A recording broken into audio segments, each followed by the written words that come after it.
बच्चों के छोटे हाथों को चांद सितारे छूने दो, 2-4 किताबें पढ़कर वो भी हम जैसे हो जाएंगे. બાળકના ઉછેરમાં સૌથી મોટો રોલ ગુરુનો હોય છે, શિક્ષકનો હોય છે કે મા બાપનો હોય છે? કોનો હોય છે? પહેલા તો દરેક પરિવાર એટલું સમજે કે જે ઘરનું જે વાતાવરણ હશે એ જ વાતાવરણ લઈને સ્કૂલે જવાનો છે. 2030 સુધીમાં ભારતની અંદર 50% લોકો કૌશલ્યહીન હશે, એટલે કે સ્કિલ વિનાના. આંકડાઓમાં અટવાયા વેણ માનવ મને બનાવો, પ્રકૃતિને પરમેશ્વરનો પ્રેમ દીપક પ્રગટાવો. દર મહિને હરીફાઈમાં મારું શાને ફોર્મ ભરો છો? તમારું શૈશવ સ્મરો છો? પપ્પા આવું કેમ કરો છો? વિશ્વના લોકો બાળકના ગુણ ઉપર કામ કરે છે. જે નચિકેતા પણ આ જ કરવાની કોશિશ કર્યું છે કે એની અંદર કોન્ફિડન્સ કેવી રીતે આવે. અત્યારના સમયમાં બાળકોને વાલથી કંટ્રોલ કરવા જોઈએ કે પછી વટથી? મારે બિઝનેસ છે, મારે ધંધો છે. અરે ભાઈ, ધંધો આ છોકરો એક દી કરશે, એને આજે સમય આપો. કારણ કે જ્યારે તમારી પાસે સમય હશે ને ત્યારે તમારા દીકરા પાસે સમય નહીં હોય. દર ચોથા દિવસે એવા સમાચાર હોય કે 18 વર્ષના છોકરા, 10 વર્ષના, 12 વર્ષના બાળકો સુસાઇડ કરે. આપણી પાસે શબ્દો ન હોય બોલવા માટે, આને હું ક્યાં એંગલથી રજૂ કરું લોકો સામે? આપણે આપણા બાળકને હાર પચાવતા શીખવવું છે કે બેટા, હાર એ સફળતાનો એક ભાગ છે. એ સફળતાનો વિરોધાર્થી નથી. લાઈક એવી સ્કૂલ છે કે જ્યાં માત્ર કોઈ કંટાળીને ટીચર નથી બની, અહીંયા ટીચર જે ફેકલ્ટીઝ છે એ પણ એક પોતાની ડિગ્નિટી જાળવીને બેઠા છે. મારી દ્રષ્ટિએ શિક્ષકોના જીવનમાં 2 જ રંગ હોય છે, એક કાળો બ્લેકબોર્ડનો અને સફેદ ચોકનો. શબ્દ પ્રમાણની ક્યાંય વાત નથી, બધા પોતાની રીતે ફેંકે છે. આ સમાજને આંધળો કરી બધા પોતાના રોટલા શેકે છે. કૃષ્ણના કની ખબર નથી કે નથી કોઈ વાત મુદ્દાની, છતાં સમાજમાં સમ ખવાય છે ગીતા અને કુરાનની. હવે તમે વિચારો કે સૌથી મોટી ચિંતા આજના વાલીઓને શું છે? તો કે પોતાના બાળકોની. અને હું તો ત્યાં સુધી માનું છું કે તમે તમારા જીવનમાં દીકરો કે દીકરી પસંદ કરવા માટે જેટલા સિરિયસ હોય એટલું જ સિરિયસ તમારે થવું જોઈએ તમારા બાળકને કોઈ પણ સ્કૂલમાં મૂકતા પહેલાં. કારણ કે આ જીવનનો બહુ જ મોટો નિર્ણય છે. તમારું બાળક જે સ્કૂલમાં ભણવાનું છે એ વાતાવરણ એ બાળકના માનસપટ પર જીવનભર રહેવાનું છે. ઘરમાં તો ચલો વાતાવરણ જે છે તે મળવાનું જ છે, પણ બાળકના જીવનમાં બહુ જ મોટું કોઈ યોગદાન હોય તો એ છે સ્કૂલ. સ્વામી વિવેકાનંદ હંમેશા એવું કહેતા કે મને 100 નચિકેતા આપો, હું આખા વિશ્વને બદલી શકું. એ 100 નચિકેતા એટલે શું? નચિકેતાની અંદર એવા કયા ગુણ હોવા જોઈએ? અને કોઈ પણ સ્કૂલ એન્જિનિયર બનાવે, ડોક્ટર્સ બનાવે, અલગ અલગ વિલગ ફિલ્ડના વ્યક્તિઓ બનાવે, પણ કોઈ સ્કૂલ એમ કહે કે અમે માત્ર માણસ બનાવીએ છીએ. કારણ કે માણસ બની જાય ને તો જીવનનું બધું સરખું થઈ જતું હોય છે. આવી બહુ બધી વાતો મારે તમારી સાથે કરવી છે કે એવા વ્યક્તિ સાથે કે જેને સાંભળવા, જેમને જોવા એક અલગ લાવો છે, જેમની પોતાની એક સંઘર્ષ ગાથા રહી છે, જેને બહુ જ શૂન્યમાંથી સર્જન કર્યું છે અને અલગ અલગ પડાવોમાંથી નીકળ્યા છે. મારા, તમારા અને ગુજરાતના હજારો લાખો યુવાનો માટે બહુ જ એક ઇન્સ્પિરેશન વ્યક્તિ છે અને એમની ઓળખાણની કોઈ જરૂર છે નહીં. One and only Sairam Dave મારી સાથે છે. સાંઈરામ દવે સાહેબ સાથે આજે અમે વાત કરવાની. સાંઈરામ સર, ખૂબ ખૂબ આભાર, સ્વાગત છે આપનું માય એફએમના પોડકાસ્ટમાં. અને આજે અમે આ પોડકાસ્ટમાં એવી વાતો કરવાના છીએ કે જે મારા ને તમારા જીવનમાં એ હદે કામ આવશે. ન માત્ર મારા ને તમારા જીવનમાં, પરંતુ વાલીઓ સાંભળશે એટલે એકવાર વિચારતા થઈ જશે કે અચ્છા આવું પણ જીવનમાં છે. સાંઈરામ સર, આપણે નેચરલ વાતો કરવી છે કે ભાઈ નચિકેતા એટલે શું છે, નચિકેતાના વિચારો શું છે, નચિકેતા જે સ્કૂલિંગ સિસ્ટમ છે એ કયા બેઝ પર કામ કરે છે, થોડી માહિતી સાથે આપણે આગળ વધીએ. જેમ ધ્રુવ અને પ્રહલાદ ભારતના મહાન બાળકો છે જી અજય, એમ નચિકેતા કઠોપનિષદનું પાત્ર છે. થોડુંક ઓછું પ્રચલિત પાત્ર છે. વાજશ્રવા ઋષિ એમના પિતા હતા અને એક યજ્ઞ હતો, અને યજ્ઞ વખતે એ નબળી ગાયો બ્રાહ્મણોને દાનમાં આપતા હતા. એટલે પિતાએ નબળી ગાયો દાનમાં આપતા હતા એટલે બાળક એમ કહે છે કે પપ્પા તમે શું કરો છો? આવો સંવાદ થયો છે. પોતાના બાપનો પણ પ્રતિકાર કરવાની, ખોટું હોય તો બાપનો પણ પ્રતિકાર કરે, એનું નામ નચિકેતા. એટલે પિતા એમ કહે છે કે જા, હું તને આ તારા માટે બચાવું છું, હવે હું તને મૃત્યુને દાનમાં આપું છું. એટલે જીવતો જે યમરાજ પાસે જાય અને મને મુક્તિ આપો એવી વિદ્યા જે મેળવે એનું નામ ભારતનો એક મહાન રાજા પછી તો થયો, પરંતુ જેને જ્ઞાનની, વિદ્યાની, મુક્તિ અપાવનારી વિદ્યા જેને મેળવી એ નચિકેતા. તો એ મારી સ્કૂલનો રોલ મોડલ છે. અને ભારત વર્ષનો આમ તો આ પાત્ર ઓછું પ્રચલિત થયું. ધ્રુવ અને પ્રહલાદ ઘરે ઘરે પ્રચલિત થયા. નચિકેતા કારણ કે ઉપનિષદો આપણાથી થોડા દૂર થઈ ગયા સમહાવ. તો જેનામાં પ્રતિકાર કરવાની શક્તિ હોય, જે કોઈનું ખોટું ન ચલાવી લે અને જે મુક્તિ આપે એવી વિદ્યા મેળવે. એ વિદ્યા જ્યાંથી મળે ત્યાંથી, એ વિચાર જ્યાંથી મળે ત્યાંથી, પણ એને મુક્ત કરે, એને બાંધે નહીં. હું છેલ્લા 27 વર્ષથી કાર્યક્રમો કરતો રહ્યો. એમાં દેશ વિદેશ જ્યાં જ્યાં ફરવાનું થયું તો ત્યાંની સ્કૂલિંગ સિસ્ટમ જોવાનું મને સદભાગ્ય મળ્યું. વધારાના સમયમાં મેં દુબઈ, મસ્કત, લંડન, અમેરિકા, મને એમ થયું કે આ પ્રજા પાસે કોઈ સાંસ્કૃતિક વિરાસત નથી, અને છતાંય આ પ્રજા પેન ડ્રાઈવ શોધી આવે છે કે મોબાઈલ શોધે છે જેની આપણે તો કોપી જ મારવા, જ્યારે આપણી પાસે આવડી મોટી સાંસ્કૃતિક વિરાસત હોવા છતાંય આપણો આવડો મોટો દેશ, અને છતાંય છેલ્લી 25-50 વર્ષમાં કોઈ એવી એક શોધ ન થઈ કે જેની દુનિયાએ કોપી મારવી પડે. તો આના મૂળમાં શું ઘટના? તો કે એજ્યુકેશન સિસ્ટમ. ક્યાં? તો આખી સિસ્ટમ તો હું બદલાવી શકું એમ નથી. હું પણ ત્યારે ગવર્મેન્ટ સ્કૂલમાં 5 નંબરમાં જોબ કરતો હતો. ત્યારે હું ફરતો જાઉં અને હું જોતો જાઉં, કંઈક ને કંઈક હું નોંધતો જાઉં. ત્યારે મને એમ થઈ ગયું કે મારી સપનાની સ્કૂલ એવી મારે બનાવી છે કે જ્યાં બાળકને આવવું ગમે. દર્શક દાદાને કોઈએ પૂછેલું કે તમને કેવી સ્કૂલ ગમે, તો બાળકે, દર્શક દાદા ગામડામાં ગયેલા, શિક્ષણ મંત્રી હતા ત્યારે, ભારત આઝાદ થયો, કે બેટા તને કેવી સ્કૂલ ગમે? એટલે બાળકે કહ્યું કે બંધ. નિશાળ ગમતી જ નહોતી મને ને તને. એક સમયે કે મારા તારા પપ્પાને પૂછવામાં આવે આ સવાલ, તો કે નિશાળ તો કોઈને ગમી જ નથી. તો આજની તારીખના બાળકોને શું કામ નિશાળ ગમે? તો શું એવી ઘટના થાય છે કે નિશાળે જવું બાળકને નથી ગમતું? બસ આ એક પ્રશ્ન એ નચિકેતાનો પાયો નખાણો. અને બાળકોને રવિવારે આવવું ગમે, બાળકોને મજા, જે એજ્યુકેશનમાંથી મજા મરી ગઈ છે ને, એ મજા શોધવાનો પ્રયત્ન એટલે નચિકેતા સ્કૂલિંગ સિસ્ટમ. એટલે આ નચિકેતા છે. અને હું સર હંમેશા એવું માનું છું કે જ્યારે બાળક સ્કૂલેથી ઘરે આવે ને, લોથપોથ થઈને ઘરે આવે, એટલે સમજી લેવું સ્કૂલ એના માટે નકામી છે. બાળક જ્યારે પ્રશ્નો પૂછતો બંધ થઈ જાય પોતાના મા બાપને, ત્યારે સમજવું કે સ્કૂલિંગ સિસ્ટમ બહુ જ બેકાર છે. એટલે સર સમય ચેન્જ થયો છે, પરિવર્તન બહુ બધું આવ્યું છે. વાલીઓનો બહુ મોટો રોલ મોડલ હોય છે બાળક ઉપર. અને મને એવું લાગે છે કે ક્યાંક ને ક્યાંક વાલીઓ એવું માને છે કે મારું બાળક મારી પ્રોપર્ટી છે, એને હું ધારું ને એ રીતે એને સેલ કરી શકું છું. આના ઉપર તમારું? એટલે આ સૌથી મોટામાં મોટી વિટંબણા છેલ્લા સમયમાં આવી કે એક તો મારા ને તારા અને આપણા ઉપરના જેટલા પણ વડીલો હતા, એમાં 3-3, 4-4 બાળકો ઘરમાં હતા. એક સમૂહ કુટુંબમાં ઉછરીને હું મોટો થયો. 100%. તો તે પછીની જે પેઢી આવી એ ન્યુક્લિયર ફેમિલીમાં આવી. એટલે એકનું એક સંતાન હોય, અને હું હળવાશમાં કહું કાયમને માટે કે માનતાના છે અને કોઈના બાપુજીનું માનતા નથી.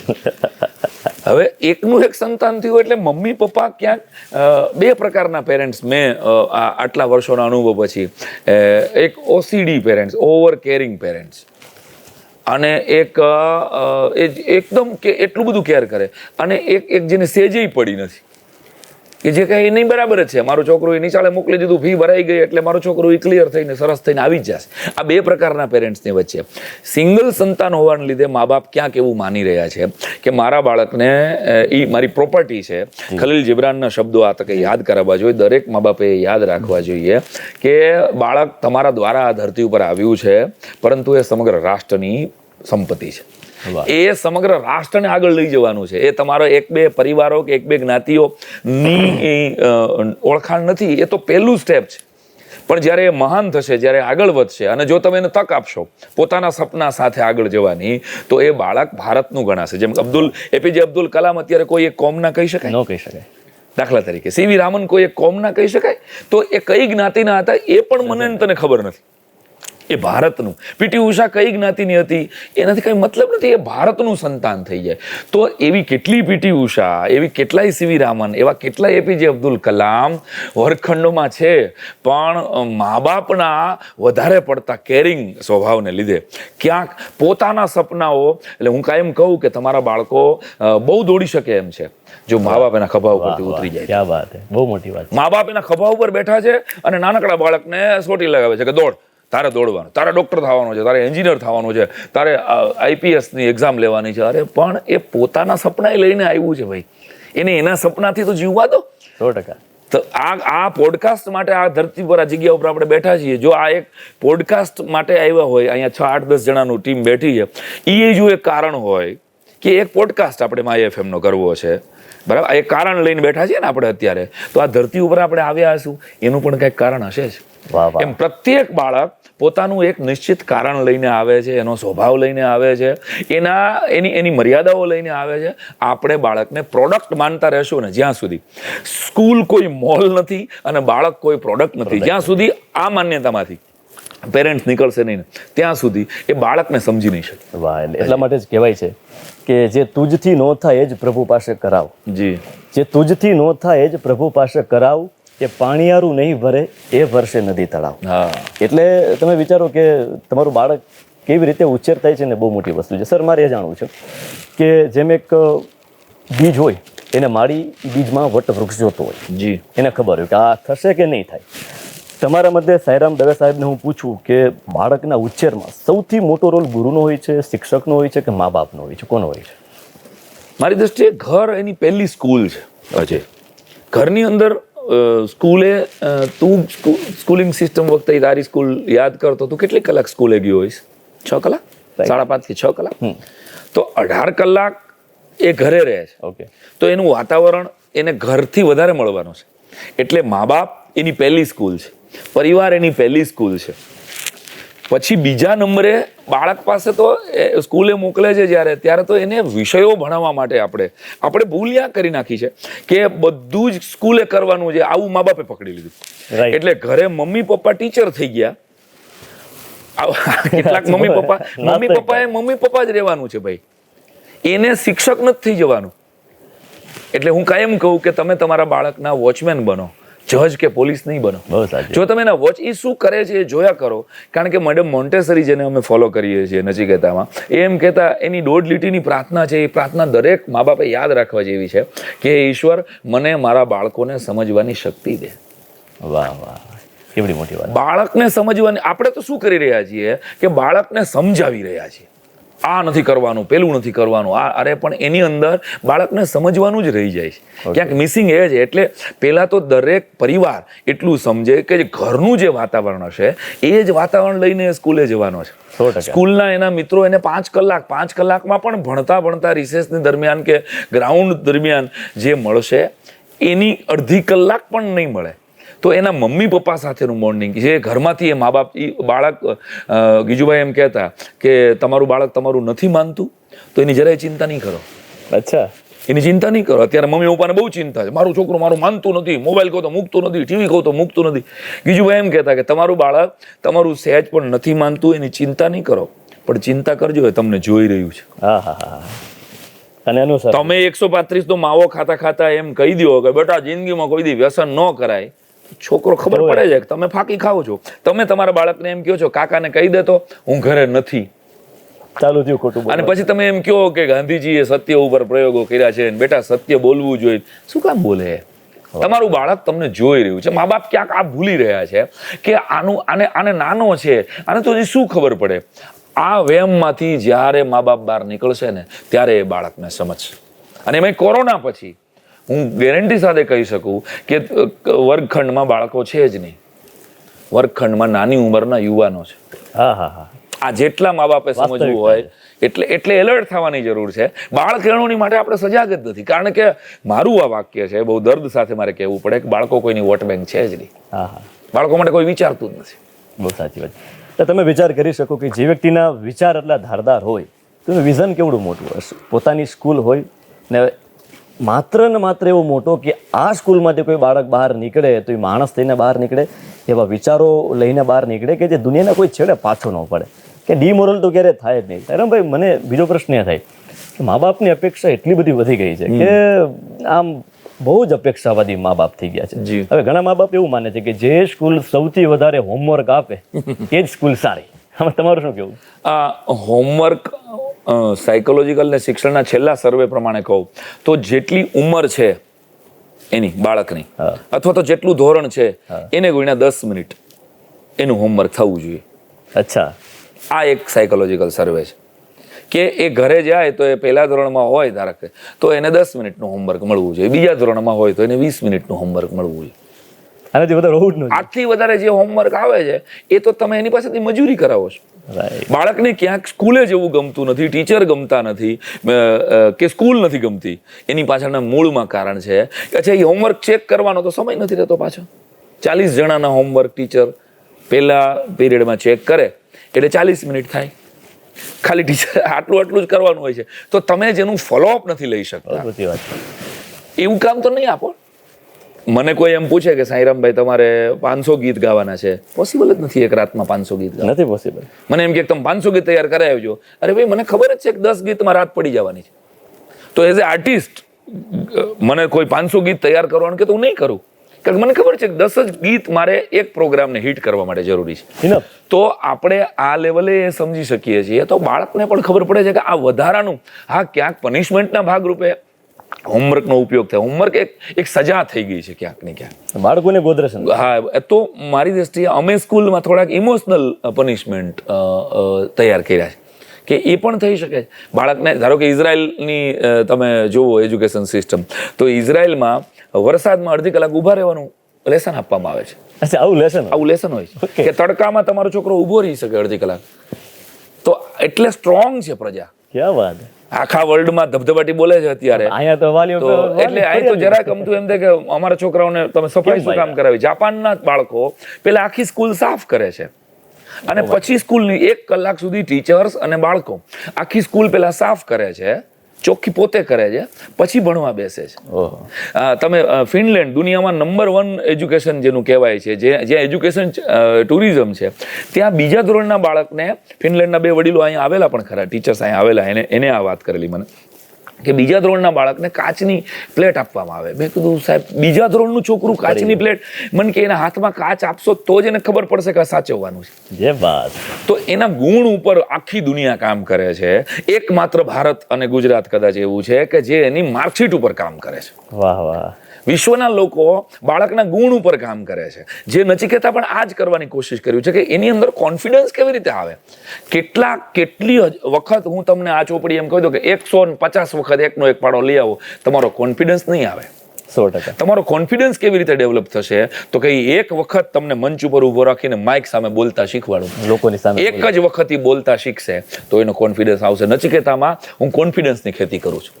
એટલે એજ્યુકેશન થ્રુ ડ્રામા મારી મુહિમ છે. ક્યાં વાત કે ભાઈ એને સ્ટેજ આપો. કોઈ પણ દરેક બાળકને બોલવાનું એક મંચ મળે, એ બોલતા શીખશે તો કાલ સવારે સેલ્સમેન થઈ શકશે. ભાઈ એને જ્યાં પણ વાત, આજે તું અહીં બેઠો છો તારી જગ્યાએ કે હું અહીં બેઠો છું, શું કામ? આપણી કઈ ઓકાત છે કે બોલતા આવડે છે આપણને. ભાઈ વર્ષો પહેલા સર તમારી એક વાત મેં જોયેલી. વર્ષો પહેલા સર તમે કોઈ કોલેજમાં એવું બોલેલા કે ભાઈ સારામાં સારું બોલતા આવડી જાય ને તોય તમે આરામ કમાઈ શકાય. આજે આખા ગુજરાતના જેટલા આરજેસ છે કે જેટલા સ્પીકર્સ છે એનું ઇન્વેસ્ટમેન્ટ શું આમ ગણો તો અવાજ એટલું જ છે આપણું. આપણી રિલાયન્સ કયો, આપણું અદાણી કયો, આપણું અંબાણી કયો, આપણું ટાટા કયો, જે કયો એ માત્ર બોલતા. તો મારું કહેવાનો અર્થ એ છે કે જેની અંદર આર્ટના વેલ્યુઝ છે, જેને આર્ટમાં રસ છે, એના મેથ્સના માર્કની શું કામ મા બાપ ચિંતા કરે છે?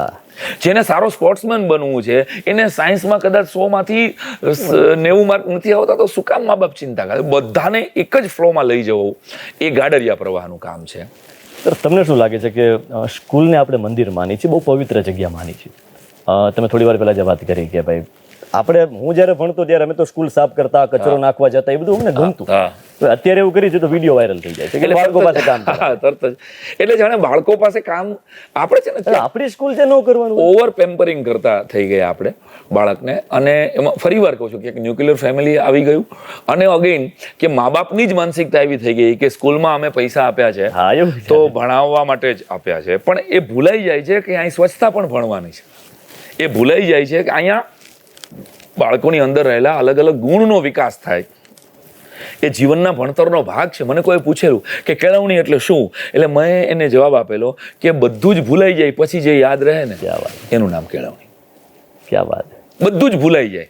જેટલું આપણે ગોખીને એક્ઝામ્સ માટે તૈયાર કરતા હોય એ બધું જ ભૂલાઈ જાય. પછી જે મને તને યાદ રહે છે ને એ કેળવણી. નાનકડો દાખલો આપું કે મર્સિડીઝમાં એક ભાઈ જાય છે અને આગળ એક હોન્ડાવાળા સાથે એનું નાનકડું એક્સિડન્ટ થાય છે અને મર્સિડીઝનો જરાક અમથો કાચ તૂટી જાય. એટલે મર્સિડીઝવાળા ભાઈ ઉતરે અને હોકી લઈ અને પેલા હોન્ડાવાળાને મારવા માંડે છે. એ એક પ્રોફેસર દરજ્જાનો માણસ હતો. એ વયો જાય, 5 જ મિનિટ પછી બીજી એક ઘટના થાય અને એક બીજો હોન્ડાવાળો ભાઈ એની સાથે ભટકાય અને ઓલો પેલાને જવા દે, ઓને વધારે નુકસાન થયું હોય તો ઓલો કાંઈ બોલતો નથી, હશે ભાઈ આવું તો થયા કરે. તો આ બેમાંથી તમે ભણેલો કોને ગણો છો? કેવી મોટી વાત. બીજો નંબર આવે ને, ધોકો લઈને જે ઉતરી ગયો એ પ્રોફેસર હોવા છતાંય મારી દ્રષ્ટિએ ભણેલો નથી. પણ બીજો જે સાયકલ વાળો કે સ્કૂટર વાળો હતો, જે બહુ જાજુ ભણેલો નહોતો, પણ એને પ્રોબ્લેમ સાથે ડીલ કરતા આવ્યું. તો બધું જ ભણ્યા પછી, બધું જ ભૂલી ગયા પછી જે તમને યાદ રહે ને એ તમારી કેળવણી છે. તો નચિકેતા એટલે એક આપણું જીવનક્રમ ભણવા, એક આપણો પાઠ્યક્રમ ભણવાનો છે જેમાંથી આપણે માર્ક લેવાના છે 10માના 12માના, અને બીજો આપણો જીવનક્રમ છે કે જે જીવનક્રમની અંદર આપણે આ સ્કૂલ છોડ્યા પછી, બધી સ્કૂલો છોડ્યા પછી આપણને લાઈફમાં શું કામ લાગવાનું છે. તો મારી કોશિશ એવી છે કે લાઈફમાં જે કામ લાગવાનું છે ને એનું વાવેતર અત્યારે કરવામાં આવે, જે આગામી ભારતનું વટવૃક્ષ બનશે. વાહ, એટલે આવા ઘણા બધા વિચારો છે મારે તમારા બધા સાથે શેર કરવા છે કે ભાઈ what is a Nachiketa. Nachiketa schooling system વિશે હું જાણતો હતો સર, બેકગ્રાઉન્ડમાં હું બેઠો હતો ત્યારે એટલા બધા એવા નિયમો કે જે આમ સ્પર્શી જાય. અફસોસ થાય છે કે અમે આ વર્ષે આ જન્મમાં નથી, આવી સ્કૂલ અમને મળી નથી સર. સર, એ મારે જાણવું છે કે વિદ્યાલય ચેતનાલય ક્યારે બને? જે બાળકની ઉર્મિઓ, બાળક હસતું હસતું નિશાળે આવે, ત્યાં હસે અને એને ભણવાની મજા આવે. અમે કોશિશ એવી કરી છે કે એક્ઝામ્સ બાળકો માટે સૌથી વધારે પીડાદાયક હોય છે. તારા કે મારા કોઈના પણ માટે એક્ઝામ્સનું નામ આવે એટલે છોકરાઓને પ્રેશર આવી જાય. ઘરે પણ મમ્મીએ આમ ચીટીઓ ભરીને કીધું હોય કે આજે ગણિતનું પેપર છે, ધ્યાન રાખજે. એક તો એનું ગણિત નબળું હોય, એમાં મમ્મી ને પપ્પા 2 ચીટીઓ ભરે, અને બીજા ભાઈબંધો ગણિતમાં તું નબળો છો. એટલે આ પ્રેશર સાથે બાળક અહીંયા આવે છે. અને અમે કોશિશ એવી કરી છેલ્લા 9 વર્ષની અંદર કે એક્ઝામ પહેલાં અહીંયા ડાન્સ કરે છે છોકરાઓ. બધું જ વાઇપ ઓફ થઈ જાય અને જોરદાર, હું પણ હોઉં એમાં ડાન્સમાં, ટીચર્સ પણ ડાન્સ કરતા હોય. 10 મિનિટનો એ ડાન્સ કર્યા પછી એ ગણિતનું પેપર દેવા જાય છે. વળી પેપર પૂરું થયા પછી નબળું પેપર ગયું હોય તો એ ટેન્શન લઈને ઘરે જાય તો વળી પાછી એની હાલત. એટલે વળી એક્ઝામ પૂરી થાય પછી પણ છોકરાઓ 10-15 મિનિટ ડાન્સ કરે. એટલે અહીંયા એન્જોય ધ એક્ઝામનો પ્રોજેક્ટ છે. અમે આવા નાના નાના કેટલાય કોન્સેપ્ટ, જે પ્રયોગ છે, નચિકેતા મારી પ્રયોગશાળા છે, અને આ પ્રયોગોથી 10 થી 20% જેટલો રિઝલ્ટમાં અમને જમ્પ આવ્યો. આ કંઈ ખાલી ન્યૂઝમાં લાવવા માટેના પ્રયોગો નથી. 9 વર્ષમાં એના રિઝલ્ટ આવ્યા છે કે ડિપ્રેશનમાં આવી ગયેલા હોય બાળક, કે કોઈના પપ્પા ઓફ થઈ ગયા છે, કોઈના મમ્મી ઓફ થઈ ગયા છે, આવી ખબર પડે તો આખી સ્કૂલના બધા જ ટીચર્સ કે બધા જ બાળકો એની સાથે એટલા ઇમોશનલી વર્તે છે કે એ બાળકને ક્યાંય, મેં તો એવો પ્રયોગ એ કર્યો કે જે ક્લાસમાં ખબર પડે કે મમ્મી નથી, આના મમ્મી ઓફ થઈ ગયા છે આ મહિને, એ ક્લાસમાં અગર માનો કોઈ પાઠ ભણાવવાનો હોય તો એ પાઠ નથી ભણાવો. શું વાત? કારણ કે એ બાળકને દુઃખ થશે ને, એવું આપણે નથી કરવું. આવી સ્કૂલ એટલે આપણે આટલું ધ્યાન રાખવાની કોશિશ છે મારી આમાં. તો કહેવાનો અર્થ કે એને બીજી રીતે ભણાવો, એને માનો પ્રેમ મળે શિક્ષક દ્વારા, તો જ બાળકને ફ્રેન્ડલી, અને શિક્ષક અહીંયા ફ્રેન્ડલી છે. એરિસ્ટોટલ એમ કહેતા કે દરેક બાળક ભણી શકે એમ છે, ખાલી એને વાતાવરણ આપવાની જરૂર છે. 100%. તો એને પ્રોપર વાતાવરણ મળે. શિક્ષણ એક ઉઘાડની પ્રક્રિયા છે, આ એક શાણપણની ખેતી છે. ટીચિંગ ઇઝ રીચિંગ, આવું કહેવાનું. વાહ વાહ. આ હથેળીમાં ઝાકળને ઉછેરવાનો રૂઆબ છે. આને ભણાવી દેવાનું નથી. Two educate the child means to love the child. આ વાત ક્યાંક ભૂલાઈ ગઈ અને એની ઉપર આપણે માર્કશીટનું જે પ્રેશર કર્યું એટલે બાળકને ભણવાની. તો ચેતનાલય ક્યારે બને કે આ જીવતા જાગતા ચૈતન્યો છે, એને મજા આવે. એટલે અહીંયા એને આપણા રિચ્યુઅલ્સ માટે અહીંયા યજ્ઞ થાય છે, એની એકાગ્રતા માટે અમે એને યજ્ઞ કરાવીએ છીએ. યજ્ઞ આપણી પરંપરા છે અને એનું સાયન્સ એને સમજાવવામાં આવે. તો બાળક યજ્ઞ કરશે તો એનું સાયન્સ સમજશે થોડોક. એ આ ભારતની પરંપરાનું એને ગૌરવ રહેશે. અહીંયા દિવસમાં 2 વખત અમે રાષ્ટ્રગીત કે વંદે માતરમ બોલીએ છીએ, જેથી કરીને એને સતત યાદ રહીએ કે આ દેશમાં હું જન્મો છું, આ દેશે મને ફ્રી સ્કોલરશિપ આપી છે, મારી જવાબદારી છે આ દેશ માટેની. નહીતર તો શું થશે કે 20 વર્ષ પછી આ દેશ બુઢ્ઢાઓનો દેશ હશે.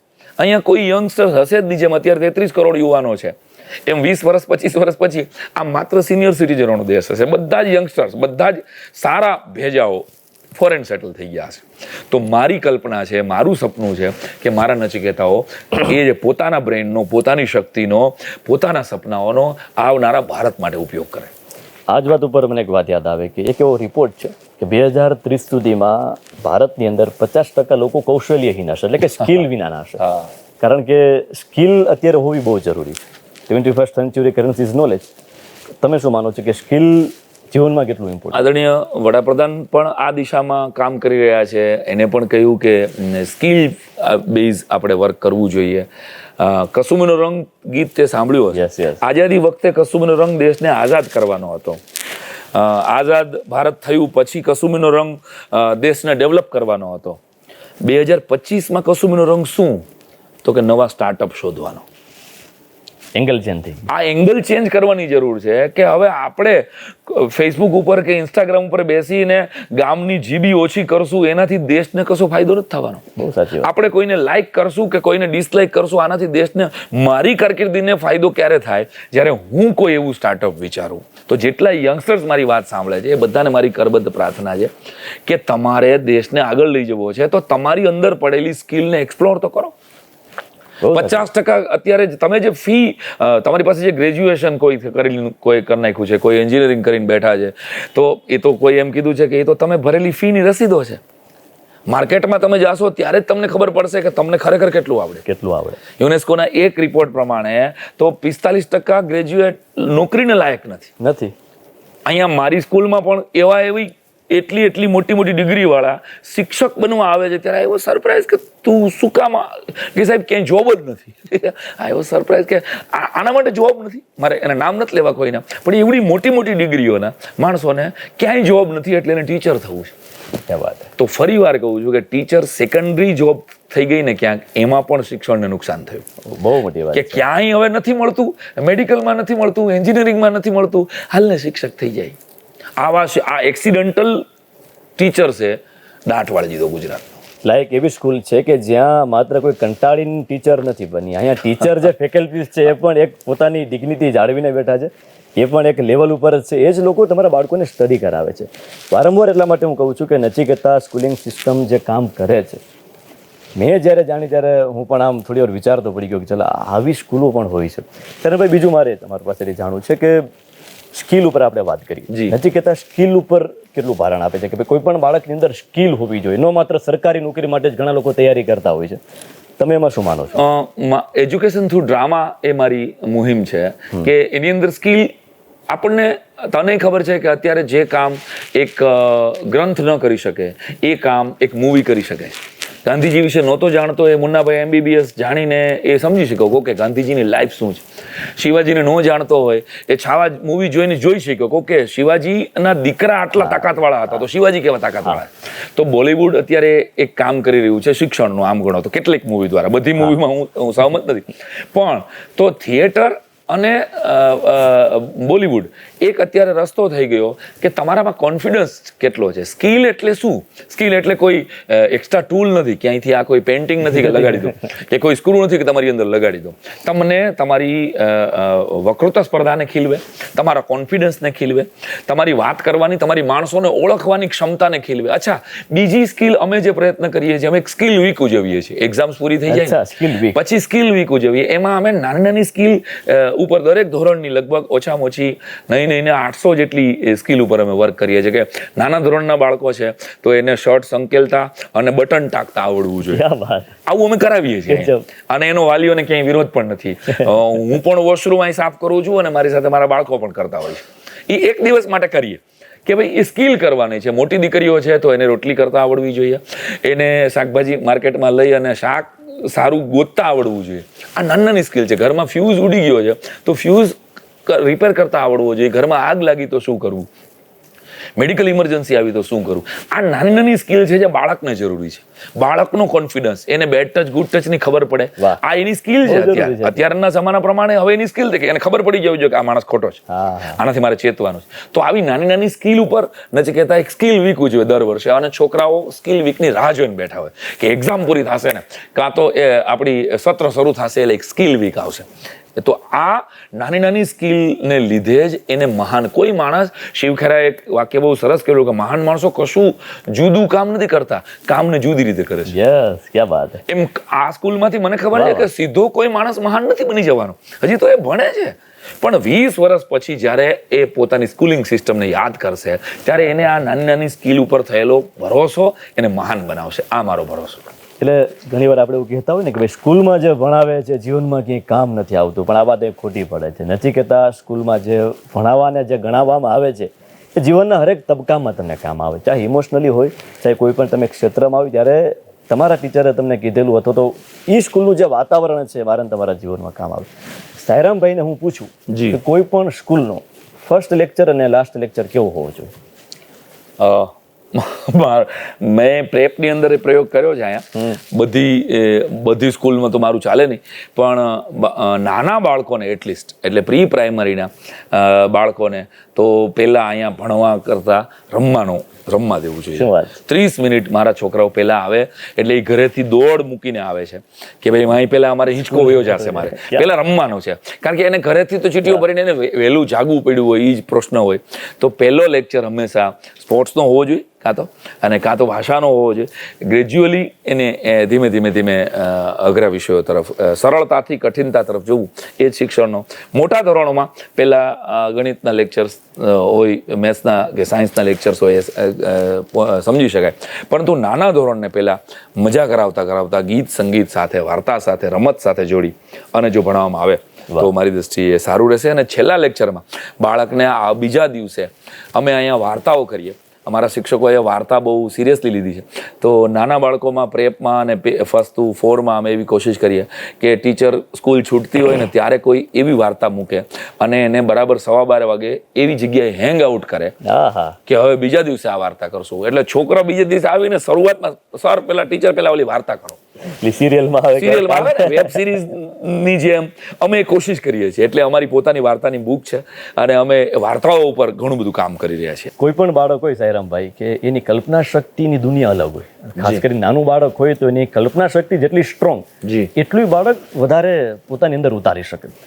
નચિકેતા સ્કૂલિંગ સિસ્ટમ આના ઉપર બહુ મોટું કામ કરે છે, મને ખ્યાલ છે ત્યાં સુધી. સાયરામભાઈને હું પૂછું કે આમ કલ્પના શક્તિ બાળકોની તમે કયા એંગલથી જુઓ? કોઈ પણ વ્યક્તિને સર્જક બનાવવો હોય અથવા તો મોટો કરવો હોય તો એના માટે બેસ્ટ છે કે એની અંદર કલ્પના શક્તિનું ભાવ વિશ્વ ખીલે. ભાવ વિશ્વ ક્યારે ખીલે? કે જ્યારે એક સિરિયલ બતાડી દેવામાં આવે કે એક સિરિયલ કાનુડાની છે અને એમાં એક કાનુડો બતાડી દેવામાં આવે તો બાળક વિચારશે નહીં. પરંતુ જ્યારે એને કાનુડાની વાર્તા કહેવામાં આવશે કે એક નગર હતું અને નગરમાં એક રાજા હતો, તો હવે એ રાજા તારો પણ અલગ હશે, મારો પણ અલગ હશે. અને રાજા એક ઘોડા ઉપર બેઠા, તો એ ઘોડો તારો સફેદ હશે, મારો કાળો ઘોડો હશે. અને પછી રાજા તો જંગલના ઝાડવા પાસેથી નીકળ્યા, તબડક, તો તારું ઝાડ આંબલીનું હશે, મારું ઝાડ બોરસલીનું હશે. જો તને એ દ્રશ્ય દેખાડી દેવામાં આવે એટલે તારી કલ્પના શક્તિ 0 થઈ ગઈ કે ભાઈ એક રાજા બેઠા છે અને એ સફેદ ઘોડા મારતે જાય છે, તો તારો કાળો ઘોડાની કલ્પના નીકળી ગઈ. તો એક માત્ર વાર્તા જ એવું તત્વ છે કે જે બાળકની કલ્પના શક્તિને ખીલવી શકે. અને ગીજુભાઈ બધે કયા 100 વર્ષ પહેલા સિદ્ધ કર્યું ભાવનગરની અંદર, જે અમારા રોલ મોડલ છે, અમારા આદર્શ છે, કે ગીજુભાઈએ જે 100 વર્ષ પહેલા પહેલું બાલ મંદિર એશિયા ખંડનું બનાવ્યું અને એને એમ કહ્યું કે નાના બાળકોને બાળ વાર્તા અને બાળગીત દ્વારા જ શિક્ષણ આપવું જોઈએ. એને રટ્ટામાર ગોખણપટ્ટી ન કરાવવી જોઈએ. ગોખણપટ્ટીની સ્મશાન યાત્રા નીકળશે અને તો જ કૌશલ્યોની યાત્રા નીકળશે. ક્યા વાત. તો આ વાતને અમે સિરિયસલી લીધી અને અમે બાળ વાર્તાઓ ઉપર કામ કર્યું. પ્રેપનો આખો અભ્યાસક્રમ મેં પોતે નાના જોડકણાઓમાં બનાવ્યો. છોકરાઓને ગમે, શિક્ષકો ગાઈ શકે એવા જોડકણા બનાવ્યા. મારા શિક્ષકો સાથે મળીને બાળ વાર્તાના 4 પુસ્તક બનાવ્યા, જેમાંનું પહેલું પુસ્તક હજી હમણાં જ બહાર પડ્યું, વાર્તા નામે નગર. ક્યા વાત. તો આ માત્ર મારા બચ્ચાઓ માટે, એટલે નચિકેતા, હવે તો આખા ગુજરાતના બાળકો માટે, કારણ કે મારા માટે ખાલી મારી સ્કૂલમાં ફી ભરે એ જ મારું બાળક નથી, આખા ગુજરાતના બાળકો નું કલ્યાણ ઈચ્છું એ મારી ભાવના છે. તો આમાં અમે નાની આજના જમાનાની વાર્તાઓ લખી અને સીસીટીવીની વાર્તા લખી. આજના જમાનાની, આજના છોકરાઓની વાર્તા શું છે? તો કે હવે એની વાર્તા પરી કરતા જરાક અપડેટ લેવલની છે. જેમ આપણા ઘરમાં મોબાઈલે અપડેટ થયા તો બાળકે અપડેટ થાય ને, 100%. તો વાર્તાઓ ઉપર અમે કામ કરીએ છીએ. એકમાત્ર વાર્તા બાળકનું ભાવ વિશ્વ, બાળકનું કલ્પના જગત ખોલી શકે. મમ્મીઓ વાર્તા કહેતી બંધ થઈ ગઈ, યુટ્યુબમાં સીધી વાર્તા શરૂ કરી દેતી થઈ ગઈ, એટલે એમાં રહેલા કાર્ટૂન એની કલ્પના શક્તિને કુંઠિત કરે છે. મારી ખાસ 0 to 10 યર્સના બાળકો જે છે જેના ઘરમાં, અને એ પેરેન્ટ્સ મારી વાત સાંભળતા હોય, તેને મારી કરબદ્ધ પ્રાર્થના છે કે કોઈ પણ ગુજરાતના 10 સારા બાળ વાર્તાકારોના 5 પુસ્તકો તમારા ઘરમાં, જો બાળક હોય તો 5 થી 10 પુસ્તકોની એક બાળ લાઇબ્રેરી તમારા ઘરમાં હોવી જોઈએ. એ તમારા ટેબલ ઉપર પડતી હોવી જોઈએ. કરુણતા નથી સર કે ભાઈ તમારા બાળકે નેગેટિવ અને નબળી દ્રશ્યોની વેબ સિરીઝ શું કામ જોવાની જે તમે જોવો છો? 100%.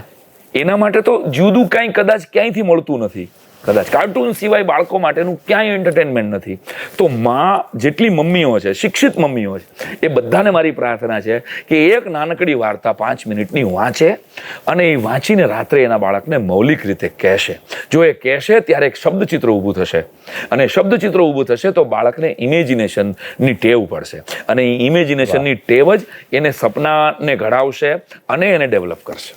ને તમે હંમેશા કહો છો કે ભાઈ જ્યારે કોઈ માને 5 હાલરડા નથી આવડતા ને તો એ માં બનવાના લાયક નથી. હું તો એમ કહું છું કે જે બાળકને 5 હાલરડા અને 5 બાળવાર્તા નથી મળતી ને એ છતાંય મા બાપ અનાથ છે. બહુ મોટી વાત. છતે મા બાપ અને જે મા બાપ એના બાળક માટે 5 મિનિટની એક વાર્તા શીખવાનો સમય નથી કાઢતા, મારી દ્રષ્ટિએ એને મા બાપ થવા માટેનો વિચાર જ ના કરે. શરમભાઈ, કોઈ પણ બાળક એકલવ્ય જેવું આમ વિઝન રાખી શકે આજના જમાનામાં? બિલકુલ. મેં એક પ્રયોગ કર્યો પહેલા જ વર્ષથી મારા બાળકોને ડેવલપ કરવા માટે, એની વિચારધારાને ઊંચાઈ ઉપર પહોંચાડવા માટે નાનકડું એવું વિઝન બોર્ડ આપ્યું. એ આમ 9 લીટીનું છે પણ એમાંથી હું 3 લીટી બધા જ બાળકોને આપું છું કે you are the best child of the world, you can do anything and what ever is happening is for good only. આ 3 વાક્યો એને રોજ રાત્રે સવારે જાગીને બોલવાના. 90 દિવસ સુધી આ 3 વાક્યો બોલે એ બાળકમાં કેટલો બધો ચેન્જ આવ્યો. એ છોકરાઓ જે કોન્ફિડન્સ વગરના હતા, જે છોકરાઓ પોતે એમ કહેતા હતા 10મા ધોરણમાં હું એવો પાઠ લઉં કે કોને એમ લાગે છે કે હું ફેલ થાય, તો એ ફેલ થનાર છોકરાને પણ એ વિઝન બોર્ડના માધ્યમથી સારામાં સારા પર્સન્ટેજ આવ્યા. મારી સ્કૂલમાં મેં આ રિઝલ્ટ જોયા કે કોઈ એક વિષયનો રટ્ટો મારે. આ મંત્ર છે. કોઈ પણ વસ્તુ તમે વારંવાર રિપીટેડલી તમારા સબકોન્શિયસ માઇન્ડમાં નાખો એટલે સિદ્ધ થઈ જાય, એ મંત્ર થઈ જાય. એ પછી વાક્ય હોય તો પણ. તો આ 3 વાક્યોનું વિઝન બોર્ડ નચિકેતામાં બહુ જાદુઈ કામ કરી ગયું. અત્યારે પણ બાળકો એ વિઝન બોર્ડને ફોલો કરે છે અને એનાથી એના ઘરના પ્રોબ્લેમ્સમાં પણ એને મજા આવે છે, એ સોલ્વ થઈ રહ્યા છે અને બાળકો સરસ રીતે પોતાના લક્ષ્ય સુધી પહોંચી રહ્યા છે. તમને શું લાગે છે કે બાળકોને આમ એક જમાનો હતો કે આમ બાપા બહુ ખારા હોય, ગજબ હોય બાળકો, અત્યારના સમયમાં બાળકોને આમ વાલથી કંટ્રોલ કરવા જોઈએ કે પછી વટથી? બેયનું મિક્સચર રાખવું પડે. ઓકે. આના માટે ચાણક્યએ 2300 વર્ષ પહેલા બહુ સરસ એક સૂત્ર કીધું છે કે 5 વર્ષે લાલયેત. 5 વર્ષનું બાળક હોય તો એને માત્ર પ્રેમ આપો.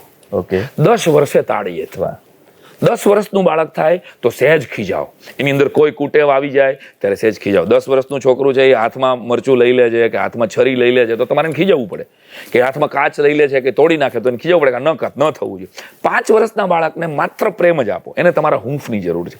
10 વર્ષના બાળકને થોડાક તાળીએત એટલે થોડાક ખીજાવ. 16 વર્ષે મિત્રમ વદાચરે. 16 વર્ષનું બાળક થાય ને પછી એ તમારો મિત્ર છે. પછી એની પાસે બેસી અને એને વાત સાંભળો.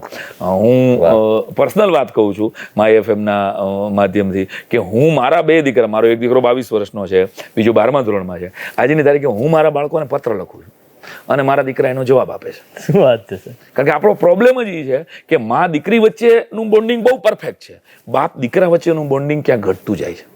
એટલે છોકરાઓ વધારે ડિપ્રેશનમાં છે. હું જેટલાને સિંગલ ચાઇલ્ડ છે, જેટલાને દીકરાઓ છે, એ બધા જ પપ્પાઓને મારી વિનંતી છે કે પપ્પા એના માટે શૂઝ બેસ્ટ લઈ આવશે, પપ્પા એના પીઝા મસ્ત લઈ આવશે, પપ્પા એની બર્થડે 10,000 રૂપિયાની ઉજવશે, પણ દીકરા સાથે બેસીને ક્વોલિટી ટાઈમ આપવાની વાત આવશે ને ત્યારે મારે બિઝનેસ છે, મારે ધંધો છે. અરે ભાઈ, ધંધો આ છોકરો એક દી કરશે, એને આજે સમય આપો. કારણ કે જ્યારે તમારી પાસે સમય હશે ને ત્યારે તમારા દીકરા પાસે સમય નહીં હોય. નરી વાસ્તવિકતા છે. તો બાપ દીકરા વચ્ચેનું બોન્ડિંગ ઘટી રહ્યું છે એટલે વૃદ્ધાશ્રમોમાં સંખ્યાઓ વધી રહી છે. આના મૂળિયા ક્યાંક એ પ્રાઇમરી એજ્યુકેશન વખતે ક્યાં પપ્પાએ દીકરા પાસે બેસીને લેસન કરાવ્યું? અચ્છા, લેસન શું કામ પૂછો જ છો? હું તો એમ કહું છું લેસન મમ્મી કરાવે છે તો બાપે એની સાથે એ વાત કરવી જોઈએ કે આજે તારા ભાઈબંધ સાથે શું વાત કરી, ત્યાં આજે લંચ બોક્સમાં તારા ભાઈબંધ સાથે શું શેર કર્યું. આપણે આવી વાત જ આપણા દીકરા સાથે પૂછતા નથી. એટલે દાદા ભગવાન મને દીપકભાઈ એમ કહેતા કે પરિવારમાં વાઈફાઈનો યુઝ કરો તો પરિવાર બનશે. નચિકેતામાં એ અમારા પેરેન્ટ્સને પણ હું કહું છું કે વિધાઉટ ઇન્ટરનેટ ફેમિલી ઇન્ટરેક્શન. ક્યાં વાત છે. આ વાઈફાઈનો યુઝ કરો તો તમારો દીકરો ક્યારેય કે દીકરી ક્યારેય ડિપ્રેશનમાં નહીં આવે, એને ક્યારેય નાની નાની બાબતમાં સુસાઇડ કરવાનું મન નહીં થાય, એને ક્યારેય બધું જ હોવા છતાં 10, 12, 15 વર્ષનું બાળક એકલતા અનુભવે છે. આ એકલતા, અને મને જ્યારે કોઈ બાળક સુસાઇડ કરે એવા છાપામાં સમાચાર વાંચું ને અજય, ત્યારે હું હલી જાઉં કે આખી સિસ્ટમ ફેલ ગઈ. તમામ ધર્મો ફેલ ગયા, તમામ ધર્માચાર્યો ફેલ ગયા, તમામ પુસ્તકો, તમામ આખો સમાજ ફેલ ગયો કે એક છોકરાને જિંદગી જીવવા જેવી ન લાગી.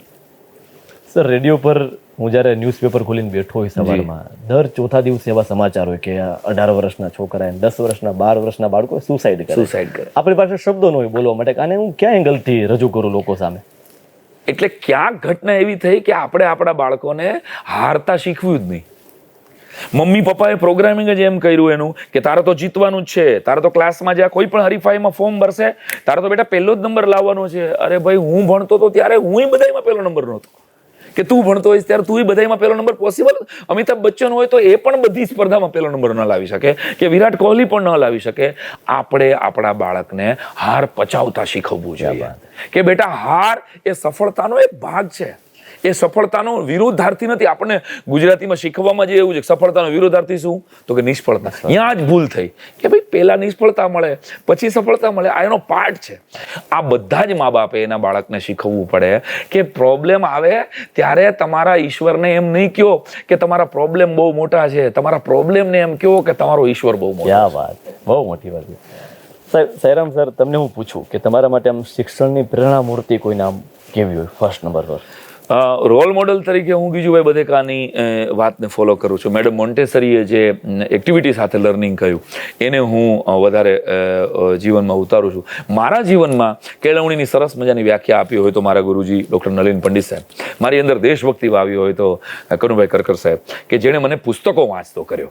મેં જો રાષ્ટ્રભક્તિના પુસ્તકો ન વાંચ્યા હોત તો આજે વીરાંજલિ જેવો કાર્યક્રમ ન આપી શક્યો. તો મારી કરબદ્ધ પ્રાર્થના છે મા બાપને પણ કે વાંચતા બંધ થઈ ગયા ને આપણે એટલે વિચારતા બંધ થઈ ગયા. ઘરમાં 5 પુસ્તકો ભલે જ્યારે વંચાય ત્યારે પણ ટેબલ ઉપર પડ્યા હશે ને તો મમ્મી પપ્પા ક્યારેક તો વાંચશે.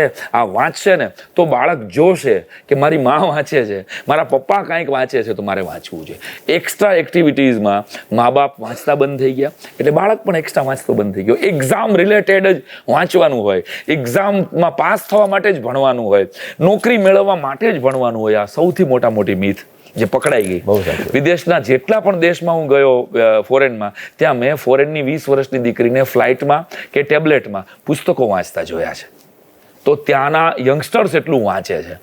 અને સોરી ટુ સે આપણા ગુજરાતમાં વાંચવાનું ઓછું થતું જાય છે. કદાચ 2-5% લોકો. અને મારું એક વાક્ય કાયમને માટે યાદ રાખજો, માય એફએમના દર્શકોને મારે કહેવું છે કે રેલીમાં જતી ભીડ જ્યારે લાઇબ્રેરી તરફ વળશે ને ત્યારે દેશ મહાસત્તા ઉપર બેસશે. બહુ મોટી વાત કરી. એટલે જ હંમેશા વિચારું કે લાઇબ્રેરી ખાલી કમ હોય છે. ખાલી કમ છે લાઇબ્રેરીમાં કોઈ દી મેં ભીડ જોઈએ જ નથી. બહુ મોટી વાત છે. સાયરામ સર, એક વાત ઉડીને આંખે વળગી એવી છે કે નચિકેતા સ્કૂલ નહીં, નચિકેતા શાળા નહીં, નચિકેતા સ્કૂલિંગ સિસ્ટમ. આ શું ઘટના છે? આ એક વિચારધારા છે. મતલબ ખાલી સ્કૂલ હોય, મારું એવું માનવું છે કે સ્કૂલ છે ને એક પ્રયોગશાળા હોવી જોઈએ કે જ્યાં સમયાંતરે પ્રયોગો થવા જોઈએ અને પ્રયોગોમાં રિઝલ્ટ ન આવે તો એ પ્રયોગો ચેન્જ થાય. જેમ સાયન્ટિસ્ટ એની લેબોરેટરીમાં અલગ અલગ પ્રયોગ કરે અને પ્રયોગ ન મળે, જ્યાં સુધી એને રિઝલ્ટ ન મળે ત્યાં સુધી અલગ અલગ પ્રયોગ કરતો રહે. તો વિચારધારા શબ્દ નચિકેતા એક સ્કૂલની વિચારધારા છે. અહીંયા માર્કશીટના મોહતાજ નહીં, ટેલેન્ટના સરતાજ બાળક બને એવો અમારો પ્રયત્ન છે. એનું પાછળનું કારણ એ જ કે હું ગીજુભાઈ બધેકા, સ્વામી વિવેકાનંદ, મહર્ષિ અરવિંદ, મેડમ મોન્ટેસરી અને વિનોબા ભાવે, આ 5-7 લોકોની કેળવણીની વ્યાખ્યાઓથી અભિભૂત થઈ અને આ બધાનું મિક્સિંગ કરી અને એક હાથે યજ્ઞનો હોમ કરે અને બીજા હાથે લેપટોપ યુઝ કરે. બહુ મોટી વાત. ગોળ અને ગૂગલનો પરફેક્ટ સમન્વય કરી અને જો આપણે એક પેઢી બનાવશું તો ભારતની અંદર રહેનારી પેઢી મળશે.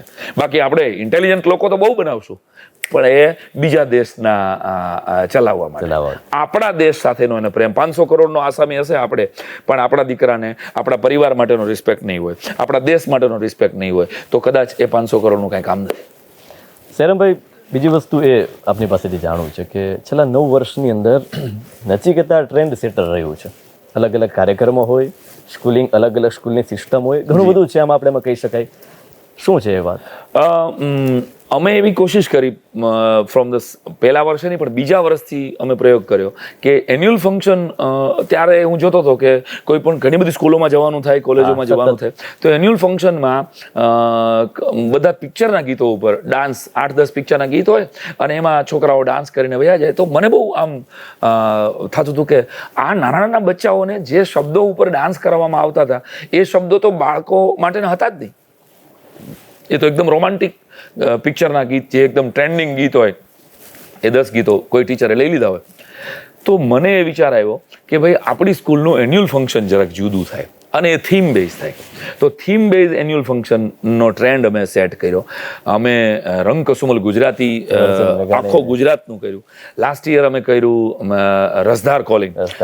મને ખબર છે કે આજના બાળકો મેઘાણી નથી વાંચવાના, તો એને એક વાર્તા દ્વારા 5 વાર્તાઓ અમે ભજવી અને બાળકોએ રડાવ્યા લોકોને. રા નવગણ છોકરાઓ, ઇંગ્લિશ મીડિયમના છોકરાઓ ભજવે છે. એ પહેલા અમે કોર્ટ ઓફ માર્ટિયર્સ કર્યું. વીરાંજલિ કોઈને ખબર નથી, આજે કહું તમને કે અમુક જ લોકોને ખબર છે કે વીરાંજલિ મારા સ્કૂલનું એન્યુઅલ ફંક્શન હતું. કોર્ટ ઓફ માર્ટિયર એક એન્યુઅલ ફંક્શન, નાના નાના 8મા 9મા ધોરણના એક છોકરાએ એસએસની ટીચરને એમ કહ્યું કે ભગતસિંહ ઓફ થઈ ગયા, સો વોટ?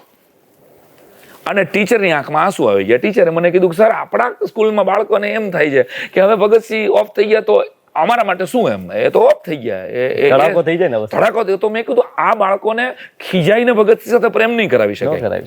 આને ભગતસિંહ બનાવવું, આને ભગતસિંહ ભજવાવું, તો આ છોકરાઓને ખબર પડશે. તો એ છોકરાઓએ કોર્ટ ઓફ માર્ટિયર કરીને એક ડ્રામા લખ્યો મેં, અને એમાં 500 બાળકોએ, અને એ ડ્રામા મારા પરમ મિત્ર પ્રદીપસિંહે જોયો અને પછી એમાંથી વીરાંજલિનો જન્મ થયો.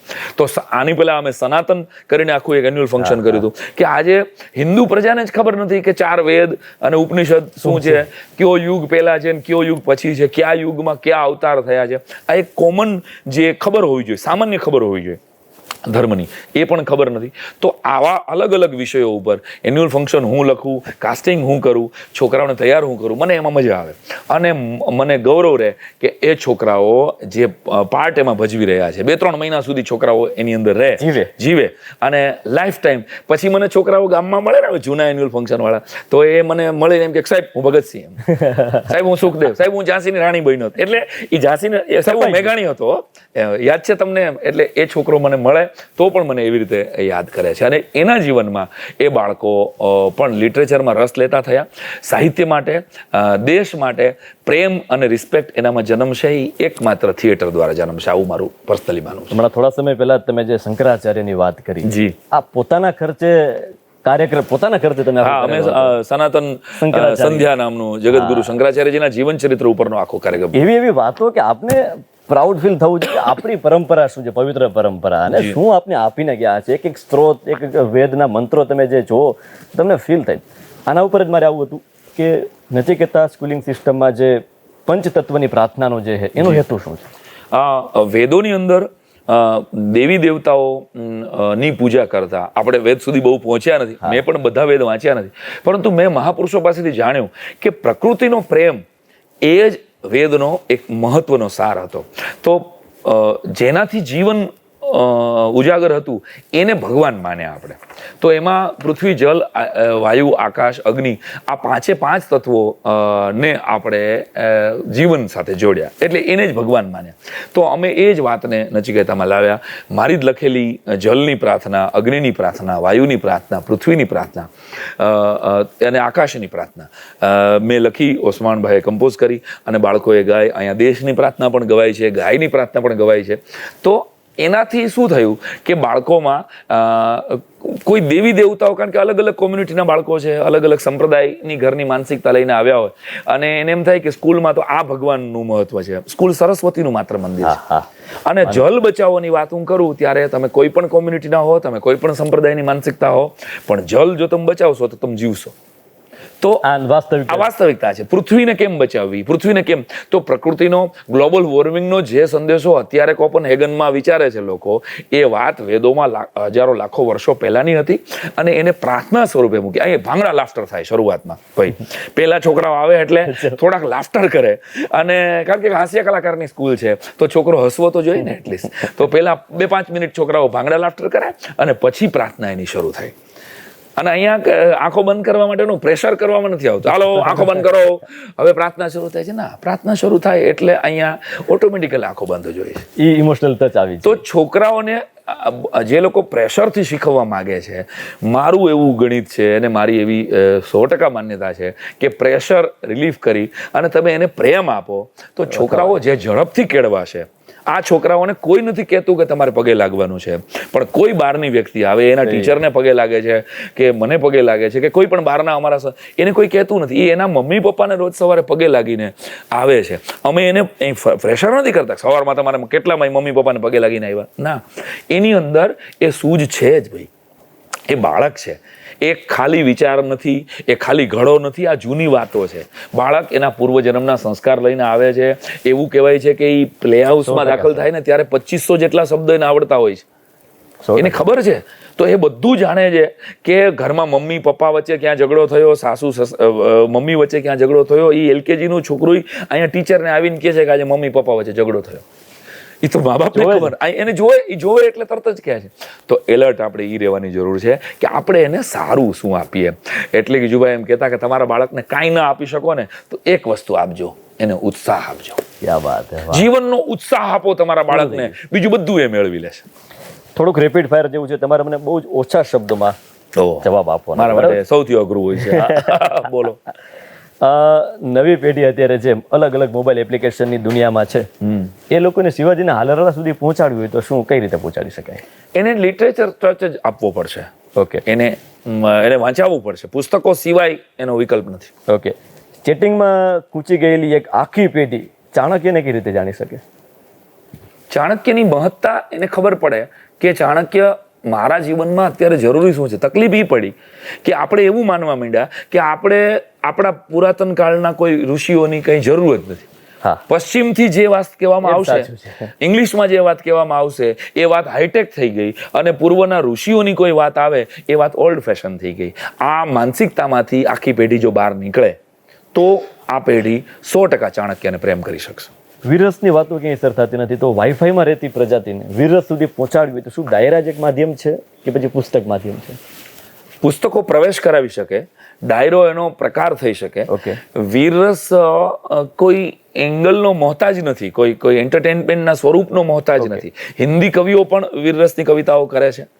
તમે જીવનમાં એવા સૈનિકોના, એવા મહાપુરુષોના, એવા ક્રાંતિવીરોની બાયોપિક વાંચશો એટલે વીરરસ તમારા જીવનમાં ઓટોમેટિકલી આવશે. એના માટે કોઈ તમને વીરરસ સંભળાવે અને તમારા વીરરસ જાગે, એ છેલ્લું સ્ટેપ છે. વીરરસ 99 રસનું બેલેન્સ આપણી અંદર હોય જ. આપણે એને ઇગ્નિશન દેવાનું હોય છે. આપણે શરૂઆત જ નથી કરતા. ઓકે. છાવા જોયા પછી રાત્રે નીંદર નહોતી આવી, મને નહોતી આવી, તને પણ નહીં આવી કે આ આટલો ખતરનાક, આટલો ક્રૂર કોઈ રાજા હોઈ શકે અને આટલો મરદ કોઈ ભારતનો રાજા હોઈ શકે. તો આ એક બોલિવૂડના હીરોએ કરી બતાવ્યું. એમ આપણે બાયોપિક વાંચી નથી ને, આપણને વાંચવામાં નથી આવી, આપણને ક્યાંક ભણાવવામાં નથી આવી, એટલે જીવન ચરિત્રોથી આપણને દૂર કરી દેવામાં આવ્યા. એટલે પ્રશ્ન થયો કે આપણે રસથી પણ દૂર થયા અને સંસ્કૃતિથી પણ. નચિકેતા સ્કૂલિંગ સિસ્ટમની વાત આખી અલગ છે. એની સિસ્ટમની વાત હોય, એમને અલગ અલગ પ્રયોગોની વાત હોય, ખુદ એમના વિઝન અને વિચાર આપણે આખા પોડકાસ્ટ દરમિયાન જોઈ રહ્યા છીએ કે કયા લેવલના છે. તો એ ગ્રાઉન્ડ ઉપર જ્યારે વર્ક કરતા હશે એટલે તમે વિચાર કરી શકો કે એ કેટલું ડેપ્થમાં કામ લેતા હશે. સર, મારે એ પણ જાણવું છે કે અલગ અલગ નિયમો છે, જેમ કે બેલ નથી વાગતીની જગ્યાએ અલગ અલગ મંત્રો વાગે છે. અહીંયા 2 શાસ્ત્રીય સંગીતના બેલ પડે છે, 2 ઇન્ટરનેશનલ મ્યુઝિકના બેલ પડે છે અને 2 ક્લાસિકલ મ્યુઝિકના બેલ પડે છે. અહીંયા રિસેસ પડે તો અન્નપૂર્ણા સ્તોત્ર વાગે છે ક્યારેક. કારણ કે મારું એવું માનવું છે કે આ નવી પેઢીના કાન છે ને એ સંગીતથી સભર થવા જોઈએ. સંગીત એક એવું વાતાવરણ સર્જી શકે છે કે જેનાથી બાળકના અને સ્કૂલના વાતાવરણમાં ફરક આવે. અને એ કામ અમે 1600 જેટલા બેલ ડિઝાઇન કર્યા છે, એમાંથી થઈ રહ્યું છે. ક્યાં વાત છે. એટલે બહુ જ મોટું કામ નચિકેતા સ્કૂલિંગ સિસ્ટમ કરી. સર, છેલ્લા પ્રશ્નો મારા છે જે મારા ઓડિયન્સને જણાવવા છે કે જે વધારે એમાં ઇન્ટરેસ્ટ લેશે. બીજી વસ્તુ મારે એ જાણવી છે કે જ્યારે કોઈ પણ બાળક એજ્યુકેશનમાં એન્ટર થાય છે, એડમિશન લે છે, ત્યારે એમને એક તુલસી ક્યારો આપવામાં આવે છે. આ વિચાર? હા, એટલે અમે એવું વિચારીએ છીએ કે બાળકને પ્રકૃતિ સાથે જોડવું હોય તો કેવી રીતે જોડી શકાય. તો જેટલું તુલસી ડેવલપ થાય એટલો એ બાળક ડેવલપ થશે. એટલે એ સૂર્યને અર્ઘ દેતો થાય અને એના લીધે એ તુલસીને પ્રેમ કરતો થાય, એકાદ રૂપિયો એ બચાવતો થાય પોતાની વોટ બેંકમાંથી, અને બાળક પોતે તુલસીની જેમ ડેવલપ થાય એવી એક, એટલે આપણી ભારતની પરંપરા સાથે એને જોડવાનો નાનકડો પ્રયત્ન. જનરલી સર કેવું થતું હોય કે બાળકો સાયન્સ અને મેથ્સ જેવા વિષયમાં આમ માર્ક્સ કવર કરી શકે છે, પરંતુ એને વધારે આમ ડેપ્થમાં ઉતરવું હોય ભાષાકીય રીતે કે તમારે એક અલગ ટેકનિક છે 10મા 12માની આપણે વાત કરીએ જી, તો એનો થોડો પ્રકાશ મારે જાણવો હતો. એસએસ એવો વિષય થઈ જાય છે મોસ્ટલી 5th ઓનવર્ડ્સ કે છોકરાઓને ઇતિહાસમાં રસ નથી પડતો, એસએસના માર્ક્સ ઓછા આવે છે. આવું મેં જ્યારે મારી સ્કૂલમાંથી બચ્ચાઓ પાસે જાણ્યું કે સાહેબ આ ઇતિહાસ છે ને કંટાળાજનક હોય છે, એના માટે તુગલકે આમ કર્યું હતું ને કુતુબદીન એબકે આમ કર્યું હતું ને એ બધું ભણવું તો પડે જ, અને તમારે જીપીએસસી ક્લિયર કરવી હોય તો એ ટાઈમલાઈન તો 1315માં આમ થયું હતું ને 1757માં પ્લાસીનું યુદ્ધ થયું હતું, એ શીખવું જ પડે, પાકું જ કરવું પડે. તો મેં કોશિશ કરી છે મોટા ધોરણના બાળકો માટે કે એને મ્યુઝિકલ વેમાં, માત્ર નચિકેતાના બાળકો માટે એના ગીતો બનાવ્યા છે, એના જોડકણા બનાવ્યા છે, એની વાર્તાઓ બનાવી છે, અને એના લેક્ચર્સ હું લઉં છું. એ લેક્ચર્સ માત્ર મારા નચિકેતાઓ, અને એ માત્ર સાંભળીને છોકરાઓ એ ગીત એક પાકું કરી લે, અને આખી ટાઈમલાઈન તગલક વંશની હોય કે ગુલામ વંશની હોય કે મુગલ સલ્તનતની હોય કે અંગ્રેજોની હોય, એ આખી ટાઈમલાઈન એક જોડકણામાં એને પાકી થઈ જાય. એને સરળ કરવાનું મારું કામ છે. હાસ્ય કલાકાર છું એટલે કઠિન વસ્તુને સરળ કરવાનું કામ છે, અને મારી દ્રષ્ટિએ એ જ શિક્ષણનો સાચો નિયમ છે કે જે અઘરું છે એને સરળ કરીને બાળકને સમજાવો. તો એ કામ હું મારી સ્કૂલમાં કરી રહ્યો છું, અને બચ્ચાઓમાં 9મા 10મા ધોરણ સુધીના બચ્ચાઓમાં એ વિજ્ઞાનના ગીતો લખ્યા છે. કોઈને એમ માને કે ગીજુભાઈ માત્ર પ્રેપના બચ્ચાઓ માટે છે, એવું નથી. મારી સ્કૂલમાં 9મા 10મા ધોરણના છોકરાઓ ગીત દ્વારા એસએસ પાકું કરે છે, વિજ્ઞાન પાકું કરે છે. એ જે એનું અઘરું છે ને એ બધું મેં એમ તો જેટલું તમને અઘરું પડતું હોય એ ગ્રાહક સુરક્ષાનો 18મો પાઠ છે સમાજ વિદ્યાનો, તો ગ્રાહક સુરક્ષાના 18મા પાઠની જવાબદારી મારી હોય.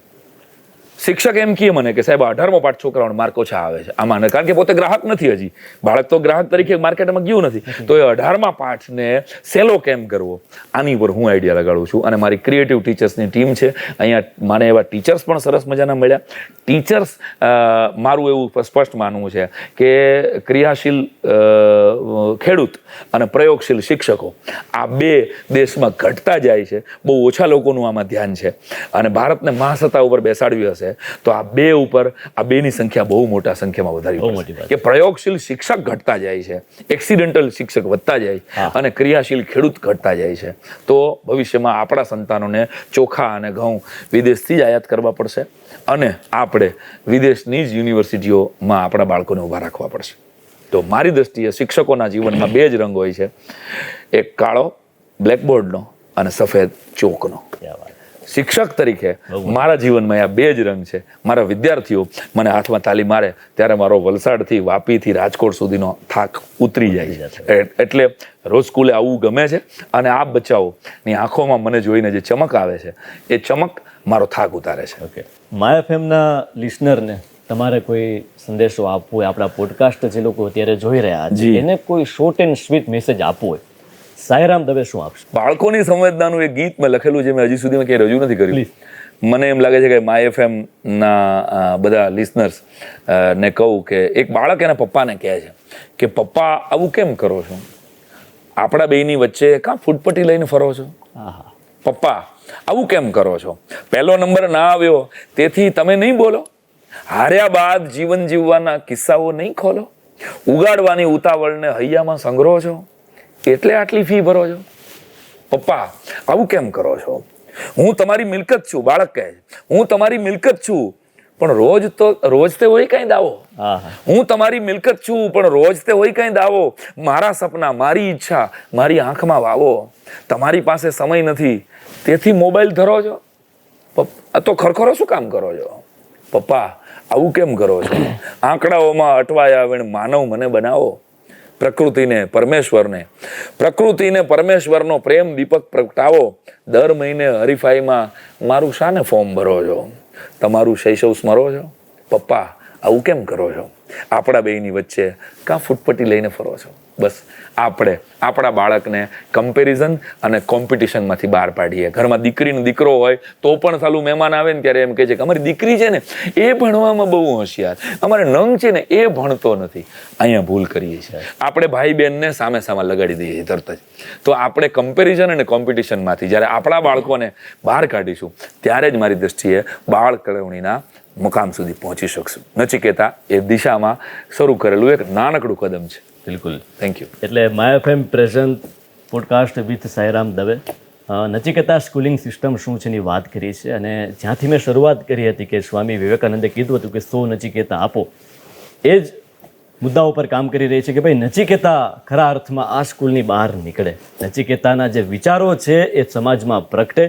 નચિકેતા સ્કૂલિંગ સિસ્ટમ બહુ જ મોટું કામ કરે છે. પોડકાસ્ટ જોઈને તમારે વધારે હજુ નચિકેતાને જાણવી છે, જોવી છે, તો તમે ઓપન છે તમારા માટે, ગમે ત્યારે તમે આવી શકો છો, જોઈ શકો છો એના વિચારોને. એટલે મારો નાનો એવો એક પ્રયાસ હતો કે આ જે વિચારો છે, આ જે એમની મહેનત છે સાઈરામ દવે સાહેબ, એમની પૂરી ટીમની નચિકેતા સ્કૂલિંગ સિસ્ટમની, એ તમારા બધા સુધી પહોંચે ને તમે એનો પૂરેપૂરો લાભ લ્યો. કારણ કે આપણા ઘરના આંગણે છે, આપણા રાજકોટના આંગણે છે, અને એવા વ્યક્તિ અહીંયા હેડ ઉપર બેઠા છે કે જેને દુનિયા બહુ નજીકથી જોઈ છે, જેને બાળકોને બહુ નજીકથી જોયા છે, જે પોતે શિક્ષક રહી ચૂક્યા છે.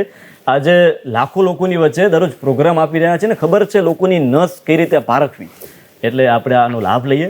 વન્સ અગેન સાઈરામ દવે સાહેબ, આપનો ખૂબ ખૂબ આભાર વ્યક્ત કરું છું. નચિકેતા સ્કૂલિંગ સિસ્ટમનો આભાર. નિદા ફાઝલીનો એક સરસ મજાનો શેરથી વિરામ આપીએ. જી. બચ્ચોं के छोटे हाथों को चांद सितारे छूने दो, बच्चों के छोटे हाथों को चांद सितारे छूने दो, 2-4 किताबें पढ़कर वो भी हम जैसे हो जाएंगे.